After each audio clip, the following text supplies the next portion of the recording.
We are Makilala TV, the first Filipino-American TV talk show in the New York metro area. Get to know us as we talk to the community leaders, innovators, advocates, and emerging artists who affect Filipino-American life.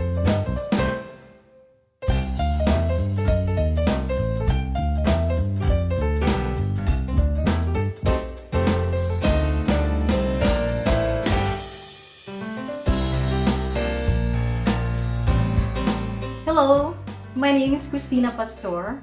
On behalf of my co-hosts Rachelle Ocampo and Jen Feurer, welcome to another edition of Makilala TV. The recent Met Gala was one spectacular fashion event. We see celebrities wearing flamboyant, luxurious gowns with layers and layers of fabric enough to cover the entire Central Park of New York. Anyway, what's also remarkable about the event was hearing celebrities talk about sustainable or eco fashion because they say they're wearing upcycled, recycled old gowns. We at Makilala are curious about this fashion philosophy and we would like to know more. We'd like to know why the fashion industry, the second most polluting industry in the world after oil, appears to be undergoing a period of self reflection. They are now taking a hard look at old practices, the use of chemicals in fabrics, the use of plastics in packaging, the use of too much water, the use of polyester, textile containing microfibers, and how to dispose of clothes and make sure they do not end up in landfills. With us today are two fashionistas who can enlighten us on how fashion can be sustainable and still be stylishly wearable. Angela Aquino is a fashion merchandiser and owner of the NY Underground Boutique in Manhattan. They specialize in pre-loved, environment-friendly clothing. Twinkle Ferraren is a fashion designer. She designs island wear and accessories using natural materials and indigenous textiles from the Philippines. Welcome to Makilala, Angela and Twinkle. Thank you. Hi. Okay, our first question, I'll go straight to it. What is sustainable fashion and what is your understanding of this fashion movement? Let's start with Angela. Okay. Well, thank you. Okay, so for there's many meanings of sustainable fashion, but in a gist, it's basically being the fashion industry being conscious, eco-conscious about how they produce and how they do their business. It's mostly ethical, their business ethics on production, on design, and on labor that is being addressed to in sustainable fashion. And Twinkle, would you like to add to that or you have your own interpretation of it? Hi. Yeah. So for me, sustainable fashion is two things. It's also the supply chain part, which I think is very important. Um, Sometimes we don't really know where our stuff come from. So to say something is sustainable, you really need to look at every part of your supply chain, like from the raw materials to how it's processed to and then also like what Angela said about the labor, doing fair wage pricing, and then of course the sustainability part in keeping the business going. So that has to be sustainable as well. So Um, Great. what I like about we talk about conscious fashion or sustainable fashion. I mean, I like the conscious brand of H&M because it tells you like what percentage of the material is recycled or upcycled, whether it's 100% recycled polyester or 60%. But do these changes really make a big difference? I mean, it's still fabric. Twinkle. Angel or yes. Twinkle, you can just jump in. Oh, okay. Yeah, for me, definitely. If one part of your item, imagine like, let's say, even if it's a component or even if it's like one front part of your clothing, and then that, wherever you get it from is a sustainable way of how they produce it. Like, for example, with hand woven textiles, everything is made by hand. So the weavers don't really overproduce the fabric. So that way you can really like gauge, how many things you're producing. Same goes, for example, these brass accessories. They're actually made from upcycled raw materials. So all of that matters because then you know that in the supply chain production part, like something is being reused, used, and nothing goes to waste. So I definitely think every small thing makes a big difference. Yes. Um, Rachelle? Yeah, I actually, this is my first time hearing the term upcycled. What does that mean, really? Because Yeah. I was thinking And like, how is that different from recycling? yeah, Um, so upcycled is like, for example, we have a lot of scrap fabric from our excess clothing. So we upcycle it into new forms and shapes. There's another way, there's another for one weaving community we work with also, they upcycle the t-shirt collar yarns. So from something that's just being thrown, they use it to make it something into a new product. So that's the definition for me. Yeah. So, Angela, how is it different from recycled? Um. So How is ups upcycled well, different from recycled? upcycled is from material from the past, and then you make a brand new product out of it, Mm-hmm. right? So recycle is more of like product from the past, and then you just you use it like more in the more of like in the same way, like you keep it as is. But upcycle is like more of like letting it evolve, So so recycle is like, for example, using an old dress of your sister. That's recycling, right? correct. Yeah. Okay. Upcycle All right. would be um cutting this dress up and then putting it together with other pieces and then making it into And making it a a new different way. product. Yeah, Oh, that okay. would be like Great. upping it, like that Mm-hmm. would be it. So And it seems like the fashion industry has been um, part of this has been part of this whole system, contributing to the desecration of the planet, the environment. But how come I'm only hearing them taking accountability for this just now? Maybe over the last couple of years. I you feel like know it's like a popular thing to do. I think it's trendy. It's like, oh, okay, we're yes, sustainable now. It, Yeah. we're thinking of our customers, not just because it's cheaper. We want it to be safer. I feel like it's Could trendy. be. For Yeah. me, that's what I see. What about you, Angela? You have you resell clothing, right? right. uh, So yes, as we know, like the fashion industry is very very influential, and Hmm. it is a fun way, and it is a very like everybody can relate to it. It's a nice Hmm. common ground. Everybody likes it. It's nice. It's easy on the eyes. I think if Yeah. when the fashion industry makes a move, a lot of it touches a lot of people, and a lot of people it catches the attention. So I think that the fashion industry being very involved on being on the environment is a big awakening. Like you said Hmm. earlier, like H&M, right?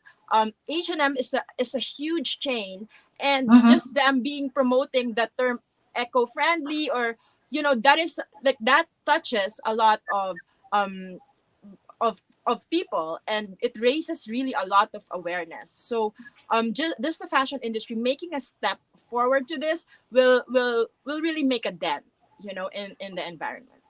but What we do you don't. think, Twinkle?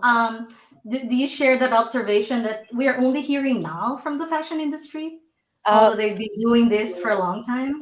Yeah, I think I want to share something. It's something I learned when I was actually in the States back in 2015. There was Hmm. this movement called Fashion Revolution, and it Hmm. actually started in the UK. They did a documentary, like really realizing it started with a fire in a factory in Bangladesh, and a Hmm. lot of garment workers actually died. And it's a fast fashion factory, so I think Hmm. that opened up a lot of things. There was one, her name is Carrie Summers. So Hmm. she started like, telling people like, hey, what's happening? We're paying how much for a t-shirt, and we're letting people work all these for, and without even safety conditions, without thinking about all these things. And then that kind of opened up more doors to people doing other kinds of research, like with the dyes and how the dye, when it gets to the water, and how it affects people. So I think it started like rippling, and more people became aware. And as more people became aware of the environment and became more conscious, I think that like opened up more things for the fashion industry to really like start being accountable with Yeah. what they're doing. So Yeah. Jen, you have a question? Yes. We have a lot of clothes, right? I have clothes that I hold on for like 20 years and then I can still wear them. And so there are some clothes that, they go out of style. So try to figure out where to donate them. And the easiest way for me to donate is contact one of the pickup clothing companies online, and then they get all the clothes. Is that a reliable form of donating, I guess, used clothing? I mean, how can I Miss tell Jen, whether they will recycle, upcycle, or will just end up in the landfill? is Jen practicing sustainable fashion that way? yes. And I mean, I think it's good to know, like maybe you could do some research on who this company is, or you could always ask them, like, oh, where is this going to? Like, do you have photos of where it actually go? I mean, I'm like that in fabric shops. I tend to ask so many questions. I And mean, like you could donate them to different charities, or you could donate them, someone will pick up, or I think they're also like you could send them to consignment. But what is the most eco-friendly way of donating your clothes that you'll never use again? Um, Hmm. Maybe I can make some suggestions. Well, here in the States, some of the leading companies or charitable institutions that receive these items and they do pick up would be like your Salvation Army, Goodwill, Yeah. and there's other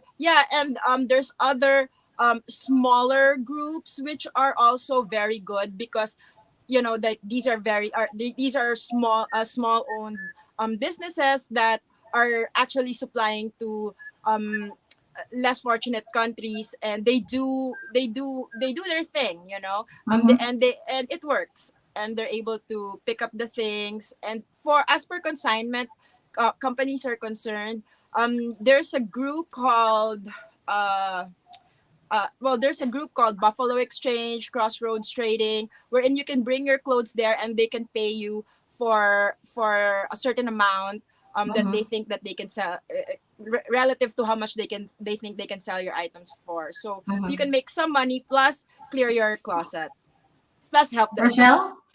Yeah, my family, I don't know how normal this is or typical, but my family, we just put all of our old clothes to the Philippines. Like when we have people traveling to the Philippines all the time, so we just end up putting them in like buying boxes of clothes.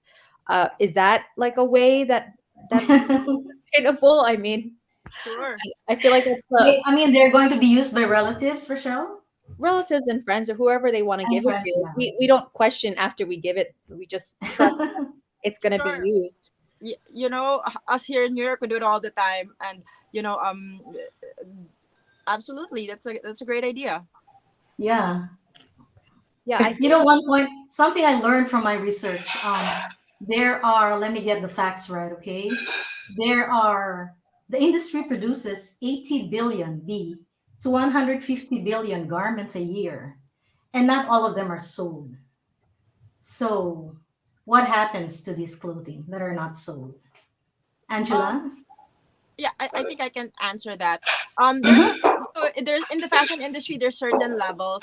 So we have, and on a certain level, your question would be the answer. It goes to the off price apparel. So this off price apparel, basically, let's say, there's retail and there's wholesale. Wholesale would be half of retail. Now the off price division would be even, like, let's say, 7 to 10% of wholesale of retail. So it's really like the small um cost of the goods. Mhm. Sometimes it's even below the cost of the production of that goods. So these items, the ones that don't get sold and stuff, it goes to certain retailers, namely people like TJ Maxx, Ross, Marshalls, wherein they have 3,000 to 4,000 Oh, stores. So that's where you interesting. get it. And then Uh-huh. also you have, it's a big world. So there's other companies everywhere around the world, like, uh, let's say, I, I'll just in Latin America, in Africa, wherein there's 2,000 stores, 3,000 retail stores, and they're Mhm. able to buy these things. Let's say the jeans, instead of Oh. them paying $30 wholesale, so they can Mhm. sell at 60, they're gonna pay 650 so that they can sell 15 $12 or $15. So it goes, it's levels, so but it's the same jeans, it's the same designer that Mhm. actually made and produced these things, so it's Yeah, called the yeah. off-price world. Oh, Mm. okay. Yeah, I think. Twinkle, would you like to add to that? Yeah, I just want to well quickly share. I know that I think some brands end up burning the stocks that don't Yeah, get yeah. sold. They end up in Like, incinerators or landfill, yeah, which is yeah. What so brands sad. are those? So we don't buy them. I remember reading it in one article, so I don't remember anymore, but it's a luxury brand. Yeah, yeah. Yeah. Yeah, So, I think do you there's think people are now more conscious when they buy clothes? Do you think women really think of the environment, the planet, when they see racks of really nice clothes? I think it depends. Twinkle? It depends on the mood. Sometimes like, Yeah. I think like if like it's a cycle. Sometimes I go like, oh, I'm just gonna wear a white t-shirt and jeans, and that's it. That's all I'm gonna wear, whatever clothes. And then you go on, especially on Instagram, they get you. Uh-huh. They see the Exactly. clothes. That's what do you call it? Angela was saying you cannot repeat your clothes on Instagram.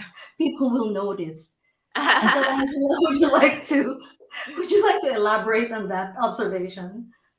Oh, on the yes, because right now, the world is the you can have your own, your Instagram is like you having your own magazine, and you're the model.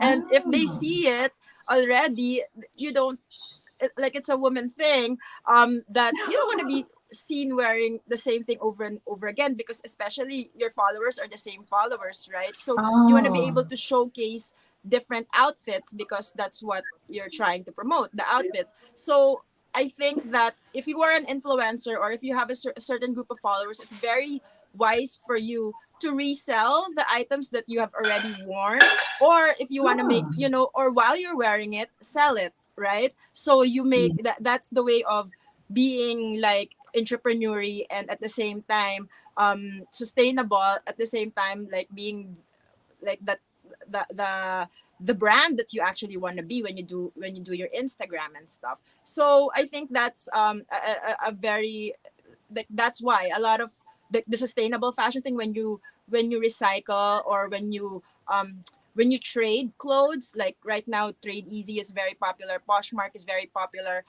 eBay, which started it, is still going, and other platforms. So this is the essence of it, so you don't have to just be stuck with those stuff that you already wore, and you can share, or you can, like, I do it, like sometimes, when I go to an event, after that dress that I'm gonna wear in that event, it's already sold.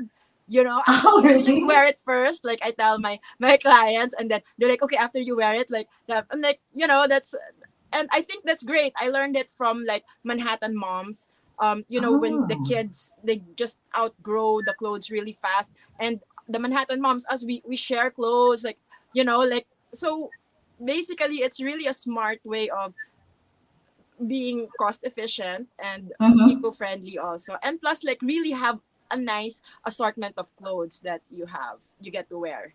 And Angela, you mentioned that there was like female Instagrammers and how, they should think about recycling their clothes. Have you found that there's a difference between men and women buying clothing, like sustainability wise? um a lot of men are very fashion conscious now. I really wouldn't, I can't, not anymore, not much anymore. A lot of men are very fashion conscious, and based on sustainability wise, I think like this, a certain generation is more conscious than other generations, but yeah, like the like I think like the millennials are very into sustainable fashion, but the others around them, they catch up, you know. And also because the business people, they grasp the concept of being eco-friendly, being sustainable, and they take advantage of this opportunity. So sustainable Mm-hmm. fashion is also an opportunity for the current, you know, the current people who are doing current business people who are doing fast fashion. Like you say that Mm-hmm. H&M started riding along and are Oh, going that's a with the new trend. So concept. That's a new it's concept, Angela. Maybe Twinkle can explain the difference between fast fashion and slow fashion. Twinkle, have you've heard of those? You've come across those words, right? Those terms. We lost Twinkle, Twinkle. oh, I think Hi, Twinkle, sorry, you've I come think I across lost those the terms. audio. Oh, fast fashion and slow fashion. Can you hear We have a Can me? you, slow connection. Slow connection again. Oh God. Um, you sorry, I can't hear lost the me? I can audio. hear, I can I hear you can't before. hear anything. Oh, okay. Wait a minute. Um, I can hear people. You're Yeah, I'm good, okay. Christina. You're good. We can all hear except Twinkle. Maybe Oh, she can. except Twinkle. Okay. So we'll just go to Angela. Sorry for the technical issues. Angela, can you explain to us what fast fashion is as opposed to slow fashion? sure. Like like I think the best way to explain it is fast fashion would be the groups like Forever 21, H&M, Zara, wherein they see a certain style and they put it in production, in major production, and put it in their chain store. So this is your fast fashion. But the thing there is sometimes the quality and the workmanship is not that great. So this is where it comes in. Your artificial materials, that's where it comes in, because they have to be cost effective to be able to manufacture these goods. Now the slow fashion is mostly like items that are more thought of or more absorbed by the designers. So it's Mm-hmm. usually homemade. Like what I mean is like probably made in the States. If they're from the States, probably made it. Like, you Mm-hmm. know, it's more thought of. It's more like must my there's more heart in it, and like more planning to go with it. So in that case, it's more like long term, or that's the goal in Yeah, mind. yeah.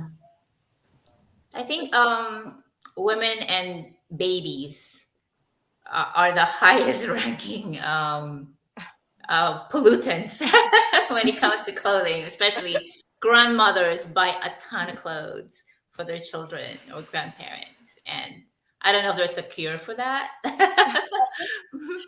except that, I mean, how do we make it more like a habit for us to be always be conscious of what we spend with regards to clothing?